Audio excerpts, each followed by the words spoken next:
છોટાઉદેપુરમાં મીઠીબોર ગામે જોજ પોલીસે સપાટો બોલાવીને ₹10 લાખ ઉપરાંતના વિદેશી દારૂના જથ્થા સહિત કુલ મુદ્દામાલને ઝડપી પાડ્યો છે. છોટાઉદેપુર જિલ્લા પોલીસ અધિક્ષક દ્વારા સમગ્ર જિલ્લામાં પ્રોહિબિશનની પ્રવૃત્તિઓને નેસ્તો નાબૂદ કરવા અને કાયદાનો કડક અમલ કરાવવા માટે આપવામાં આવેલી કડક સૂચનાઓ અંતર્ગત જોજ પોલીસે મોટી સફળતા મેળવી છે. જોજ પોલીસે મીઠીબોર ગામે દરોડો પાડીને કુલ ₹10,28,904નો પ્રોહિબિશન મુદ્દામાલ ઝડપી પાડ્યો છે.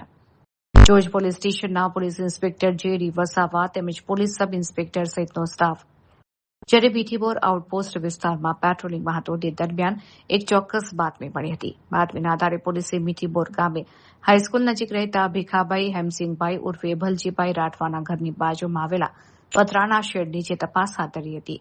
પોલીસ તપાસ દરમિયાન શેડમાં પાર્ક કરેલી એક મહિન્દ્રા બલેરો પિકઅપ ગાડીના ડાલામાંથી ભારતીય બનાવટના વિદેશી દારૂના ટીન બિયરની 121 પેટીઓ જેની કુલ કિંમત ₹7,28,904 થાય છે તે મળી આવી હતી. પોલીસે ₹3 લાખની કિંમતની ગાડી, દારૂનો જથ્થો તેમજ આરોપીના ઘરેથી મળી આવેલી કંકોત્રી અને લાઇટ બિલ સહિત કુલ ₹10,28,904નો મુદ્દામાલ કબજે કર્યો છે. દરોડા દરમિયાન મુખ્ય આરોપી ભીખાભાઈ રાઠવા પોતાના ઘરે હાજર મળી આવ્યો ન હતો, જેથી પોલીસે તેના વિરુદ્ધ પ્રોહિબિશન એક્ટ હેઠળ કાયદેસરનો ગુનો નોંધી તેને ઝડપી પાડવાના ચક્રો ગતિમાન કર્યા છે.